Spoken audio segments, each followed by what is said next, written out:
আসসালামু আলাইকুম। দিন যত যাচ্ছে জাতীয় নির্বাচন নিয়ে তত বেশি জলঘোলা হচ্ছে। কিছু রাজনৈতিক দল চাচ্ছে দ্রুত সময়ের মধ্যে নির্বাচন, আবার কিছু রাজনৈতিক দল তার বিরোধিতা করছে। তারা বলছে বাংলাদেশে আগে সংস্কার হবে তারপরে নির্বাচন, এর আগে নির্বাচনের ব্যবস্থা করলে তারা সেটি রুখে দেবে। বিশেষ করে এনসিপির পক্ষ থেকে এমন হুঙ্কার হুঁশিয়ারি বারংবার দেওয়া হচ্ছে।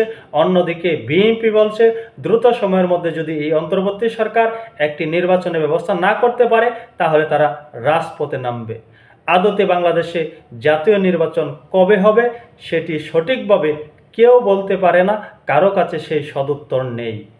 যারা দ্রুত সময়ের মধ্যে নির্বাচন চাচ্ছে, নির্বাচন কেন দ্রুত সময়ের মধ্যে প্রয়োজন সেই যৌক্তিকতা তারা তুলে ধরছে।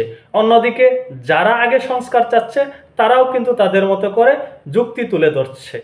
শুধু তাই না, আমাদের বিদেশি যে সকল বন্ধু রাষ্ট্র আছে তাদের মারফত থেকেও এখানে কার পক্ষে কাকে নিতে পারবে এমন একটা প্রতিযোগিতা কিন্তু আমরা লক্ষ্য করছি।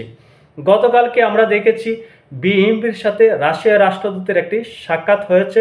রাশিয়ার পক্ষ থেকে বলা হয়েছে কত দ্রুত সময়ের মধ্যে নির্বাচন হবে সেটি রাশিয়া জানতে চায়। আজকে রাশিয়ার সেই আহ্বানের পরে, জানতে চাওয়ার পরে ইউরোপিয়ান ইউনিয়ন থেকে একটি মন্তব্য করা হয়েছে। তারা বলছেন নির্বাচন নিয়ে তাড়াহুড়া নেই, বরং সংস্কারগুলো সম্পন্ন করা প্রয়োজন। রাশিয়া বলছে কত দ্রুত সময়ের মধ্যে জাতীয় নির্বাচন হবে তারা সেটি জানতে চায়। এদিকে ইউরোপিয়ান ইউনিয়ন বলছে নির্বাচন নিয়ে তাড়াহুড়া নেই, বরং সংস্কারগুলো সম্পন্ন করা প্রয়োজন।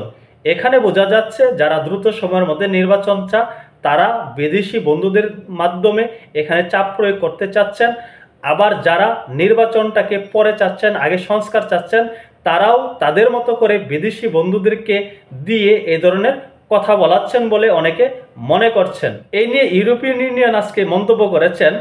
ইউরোপিয়ান ইউনিয়নে রাষ্ট্রদূত মাইকেল মিলার বলেছেন জাতীয় নির্বাচন কখন হবে সেটা বাংলাদেশের সিদ্ধান্ত, তবে নির্বাচনের আগে প্রয়োজনীয় সংস্কারগুলো সম্পন্ন করার পক্ষে তারা। নির্বাচন নিয়ে ইউরোপীয় ইউনিয়নের পক্ষ থেকে কোনো চাপ নেই বলে উল্লেখ করেন তিনি।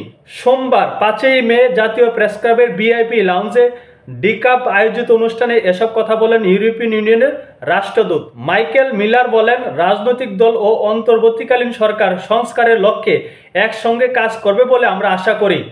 এক প্রশ্নের জবাবে ইউরোপিয়ান ইউনিয়নের রাষ্ট্রদূত আরও বলেন নির্বাচনে সহায়তা দিতে আগ্রহী ইউরোপিয়ান ইউনিয়ন, তবে নির্বাচন কবে হবে তা ঠিক করতে হবে বাংলাদেশ সরকারকে। কি বুঝলেন?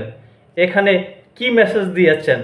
বাংলাদেশের সংস্কার তারা আগে চাচ্ছেন, পরে নির্বাচন চাচ্ছেন। এখন কথা হলো তারা পরে নির্বাচন চাওয়ার কে? বা রাশিয়া যে বলছে কত দ্রুত সময়ের মধ্যে নির্বাচন হবে তারা সেটি জানতে চায়, সেটি জানার ইখতিয়ার তাদেরকে কে দিয়েছে? এখানে আমরা দেখছি রাশিয়া গতকালকে যে মন্তব্য করেছিল তারই বিপক্ষে এখানে মন্তব্য করছে ইউরোপিয়ান ইউনিয়ন। ইউরোপিয়ান ইউনিয়ন বলছে আগে আমরা সংস্কার চাই, নির্বাচন কবে হবে সেটা দেশের মানুষ, এই সরকার ঠিক করবে। তাহলে সংস্কার চান পরে নির্বাচন, এই কথাটা বলার মানে কি? রাজনীতিতে অনেক কিছু চলছে, অনেক মারপ্যাচ চলছে, আন্তর্জাতিক খেলা চলছে আমাদের বাংলাদেশকে নিয়ে। যে যার মতো করে লবিং করছে, লবিং দিয়ে বিদেশি রাষ্ট্রগুলোকে বাংলাদেশ নিয়ে মন্তব্য করাচ্ছে। এতে আমাদের জনগণ কতটুকু উপকৃত হবে তা নিয়ে কিন্তু প্রশ্ন রয়েছে। আজকে দেখেন ইউরোপিয়ান ইউনিয়ন যেভাবে বলছে যে সকল রাজনৈতিক দল ঐক্যবদ্ধ হয়ে আগে সংস্কারগুলো করবে, তারপর নির্বাচনের কথা বলবে, এমন আশা তারা ব্যক্ত করছেন। অন্য এক প্রশ্নের জবাবে ইউরোপীয় ইউনিয়নের রাষ্ট্রদূত বলেন জুলাই গণ অভ্যুত্থানে নিহত ও আহতদের ঘটনা, দোষীদের বিচার, স্বচ্ছতা নিশ্চিত করতে হবে। এই যে কথাগুলো বলেছেন তার পিছনে কি কারণ রয়েছে, তাদের কি স্বার্থ রয়েছে? আমরা জানি বেশ আলোচিত আমাদের বাংলাদেশে একটি বিষয়, সেটি হলো রাখাইনের মানবিক করিডোর। রাখাইনের মানবিক করিডোরের সাথে কি এই মন্তব্যের কোনো যোগসূত্র রয়েছে? সেটি জানতে হলে এখানে ইউরোপিয়ান ইউনিয়নের আরেকটি মন্তব্য দেখতে হবে।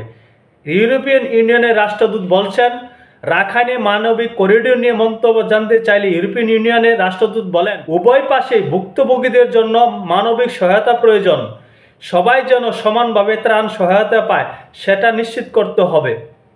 তার মানে কি? এখানে বোঝা গেল এই বিষয়টি নিয়ে ইউরোপিয়ান ইউনিয়ন অবগত আছেন, তারাও এটি নিয়ে কাজ করছেন, তারাও সম্মতি দিয়েছেন যে এখানে মানবিক করিডোর দরকার। না হলে তিনি তো বলতেন এই বিষয়ে আমরা কোনো কিছু জানি না বা এই নিয়ে আমরা কোনো মন্তব্য করতে চাই না। সেই কথা না বলে তিনি বলছেন উভয় পাশের ভুক্তভোগীদের জন্য মানবিক সহায়তা প্রয়োজন, এই জন্য মানবিক করিডোর প্রয়োজন, এমনটি তিনি বোঝাতে চেয়েছেন ইউরোপিয়ান ইউনিয়নের রাষ্ট্রদূত। তাতে বোঝা যাচ্ছে এখানে স্পষ্ট যে রাখাইন করিডোর নিয়ে ব্যাপক আলোচনা চলছে, রাখাইন করিডোর নিয়ে কাজ চলছে, হয়তো আমরা একদিন শুনব এটি সম্পন্ন হয়ে গিয়েছে। সকলে ভালো থাকবেন, আল্লাহ হাফেজ।